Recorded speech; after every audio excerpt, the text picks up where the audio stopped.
I got a question recently, and then it was followed on by another question of the same caliber.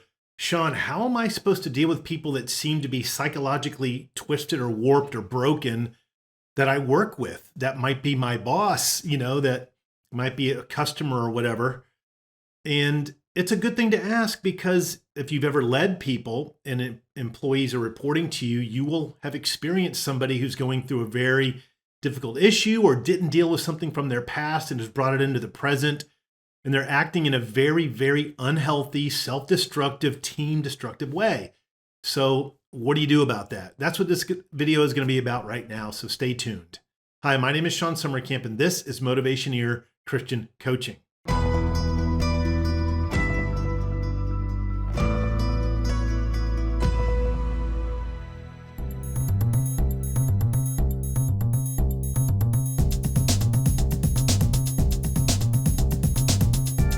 Okay, so there isn't any suspense to this. I'll tell you, I literally have no idea what to do.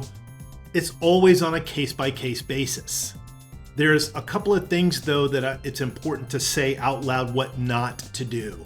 We can't diagnose somebody. We don't have that right. We don't have that experience. We don't have the talent. We don't have the legal authority to do it. So really, step one, if you think someone even might be, is really reserve judgment.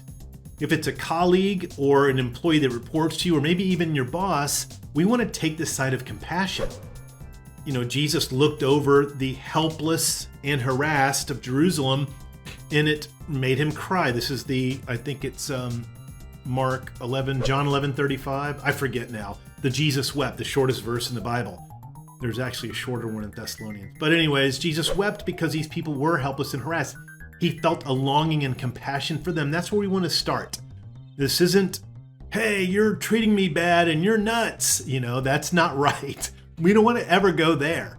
Second, we want to make sure that we listen carefully to them if they're in a conversation with us, so they know that we care. We don't want to, it's very tempting, I'd say, and we don't want to, but it's very tempting to be short, snooty, or snippety with them, maybe even condescending if their behavior is over-exaggerated. And that isn't going to help whatever they're going through, and certainly not the dynamic between both of us. So stopping and listening to them, being patient in that moment, choosing to go, you know what, I'm just going to look past the odd or erratic behavior right now. I'm just going to listen.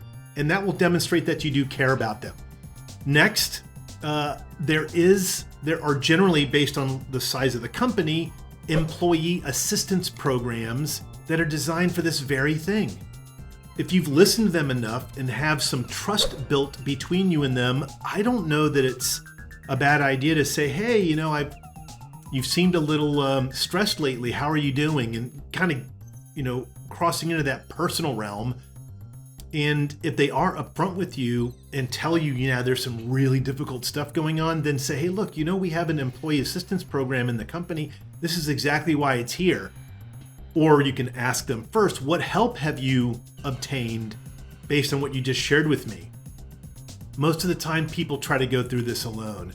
I have found even among Christians, when we know we're all family, even among us, people tend to push through these things alone. And we don't want them to do it alone, and we're not qualified to be the one to actually help them. So let's get them pointed in that direction and refer them. And then to piggyback off of that point, follow up a week or two later to let them know that you care and to encourage them, if they haven't taken that step, to take that step. It's going to help. Now, lastly, there's a video I watched not that long ago that I really recommend. It is uniquely insightful. Whether it was meant to be this way or not, but there's a guy named Lex Friedman that I really enjoy watching his YouTube channel. He's got a quirky way about him, I think the guy cuts his own hair, to be honest, and he intentionally doesn't do a good job. But he's a genius, and he interviewed the psychologist that interviewed Amber Heard during the Johnny Depp trial. Her name is Shannon Curray, but they had an hour and 45-minute interview, and they talk a lot about how to identify when someone is kind of crossed over into this realm of unhealthy, erratic behavior. And she goes into such amazing detail about what is causing it in this thing that she calls a stress scale, not kind of what you and I describe, but psychological stress, so that we can know how deep that person's situation is. I'll put the link in the description below. It's a long video, but it's something that I think you'll get something profound out of every minute of it, because it really is deep. So for us, you know what I'm going to throw in there lastly, let's pray for them too. You know, they're not our enemy. They may be going through some stuff. They may be mistreating us. They may be abusive toward us. It's still worthwhile praying for them. That's going to soften our heart.